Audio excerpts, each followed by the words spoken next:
Le matin, Léa reçoit la visite à domicile d'un masseur-thérapeute. La raison?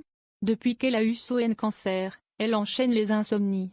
Si le professionnel se montre très convaincant, Léa, elle, semble sceptique quant au réel bienfait de ça. À la fin de la séance, Léa est la première surprise de se sentir apaisée, au point où elle décide de programmer une nouvelle séance avec Axel, le masseur-thérapeute. Elle lui dit, « Maintenant que je vous ai, je ne vous lâche plus. » Tard dans la journée, Léa conseille à Gabriel, qui a le cou bloqué, de prendre un rendez-vous avec Axel. Pour le convaincre, elle propose à son collègue de faire un petit pari. Si la séance ne fonctionne pas, elle le remboursera, sinon, il devra l'inviter au... Finalement, après hésitation, Gabriel accepte de prendre rendez-vous avec Axel.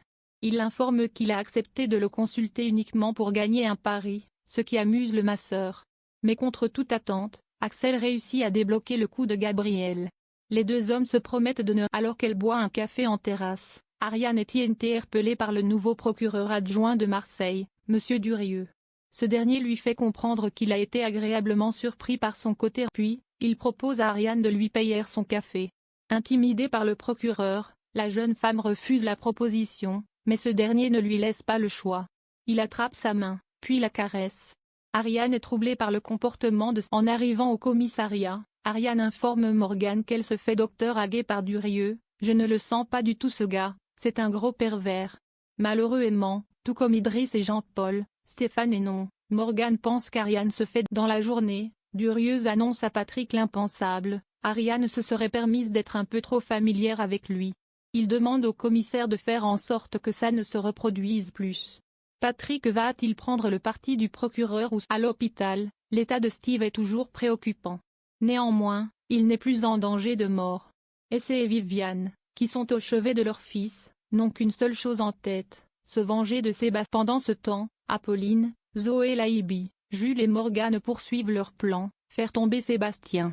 Grâce à ses contacts, Apolline met la main sur le dossier des plaignantes qui ont été manipulées par Sébastien. Au commissariat du Mistral, Morgane et Idriss montrent au nouveau procureur le fameux dossier qui pourrait permettre d'arrêter Sébastien Varrois. Durieux promet aux deux jeunes brigadiers de s'y intéresser de plus près. De son côté, Idriss félicite sa collègue. Plus tard, Esse se rend dans la chambre de Sébastien.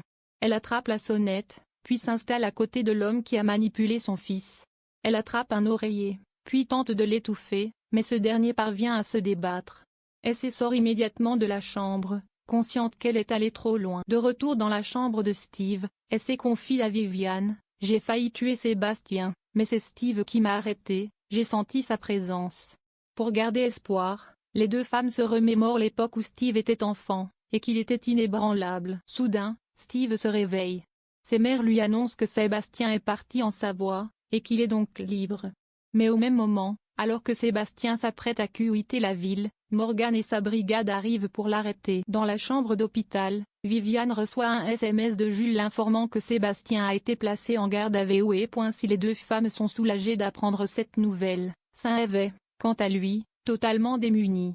En larmes, il déclare, « Ça me fait tellement mal tout.